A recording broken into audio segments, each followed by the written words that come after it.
Once upon a time, by a great forest, there lived a poor woodcutter and his wife with their 2 children.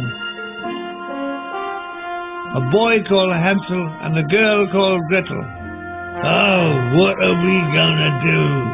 We haven't enough bread to feed ourselves, let alone the children. Simple, said the cruel wife. We'll set off tomorrow with the children deep into the woods and leave them there. They'll never find their way back, and we'll be rid of them forever. The woodcutter was horrified, as were poor Hansel and Gretel. Poor Gretel started to cry her eyes out. Ah! Quiet, I'll think of a way out of this.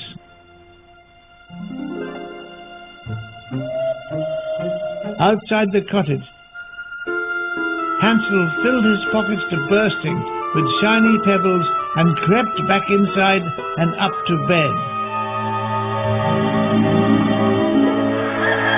At dawn, the mother shook the children roughly to awake them.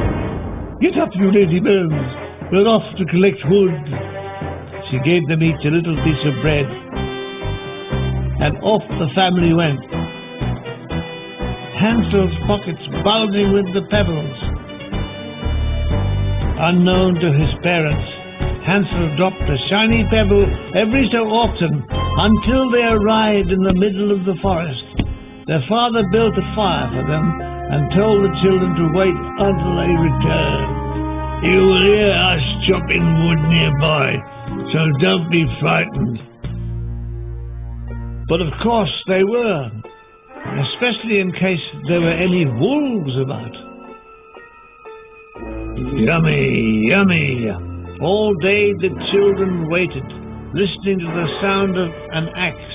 But in fact, the cruel mother had tied a log to a tree trunk and left it flapping in the wind.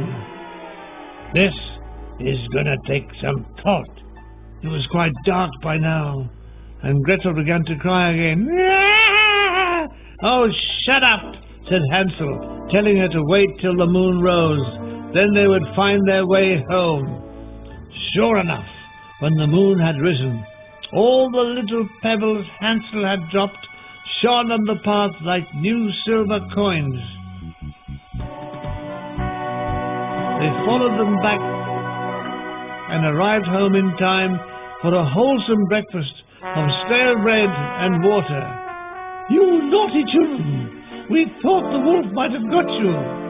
Later that evening, the children heard their parents having their traditional evening row. This time, we shall take them even further into the forest. When she heard this, Gretel cried her eyes out and then back in again. Don't worry, I'll think of something. He thought of elephants, but it wasn't any use. The next morning, the family set off into the wood. And Hansel trailed behind, dropping little morsels of bread he had crumbled up as he had dropped the pebbles a day earlier. This time, the children were led even deeper into the wood, and as before, their parents left them by a little fire. When they had gone, Hansel reassured his sister they would be able to follow the trail of breadcrumbs in the moonlight, just like the shiny pebbles. But whereas birds and mice do not eat pebbles, they do eat inviting little morsels of bread and an occasional elephant. So, when the moon rose, Hansel found the trail of his breadcrumbs were gone, and the children were lost in the middle of a huge dark forest.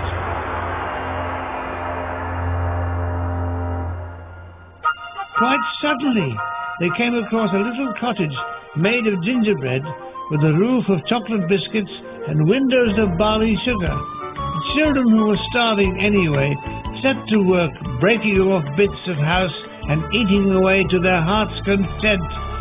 Suddenly, the door was opened by a witch. You poor children, what brings you here? Come inside and stay with me. I will not harm you. You must be very tired. Why don't you have a cup of hot chocolate?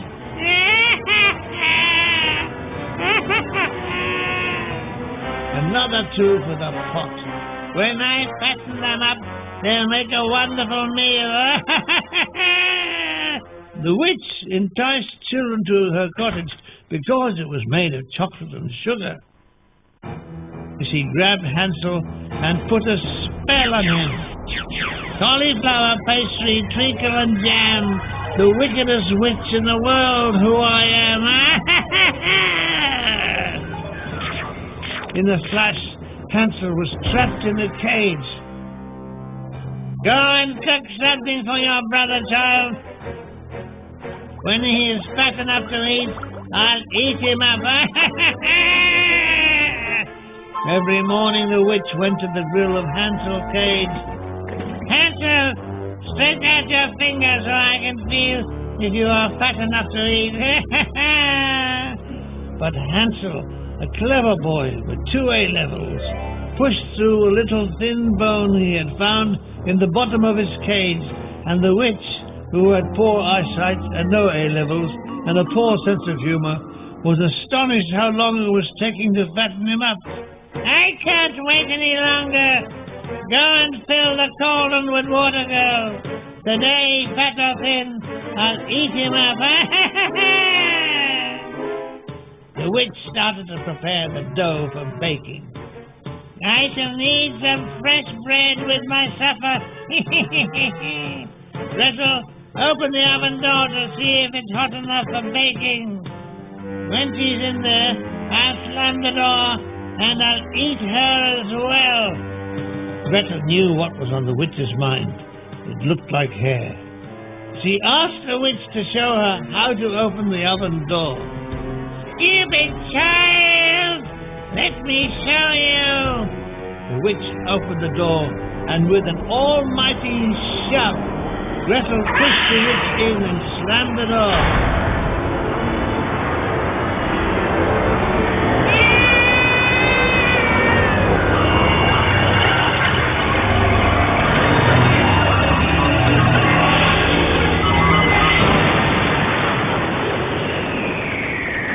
Gretel rushed to release Hansel, and they eventually found themselves back at their cottage.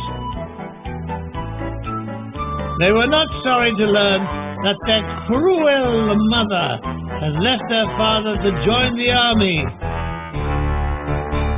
and the children lived with their father happily ever after.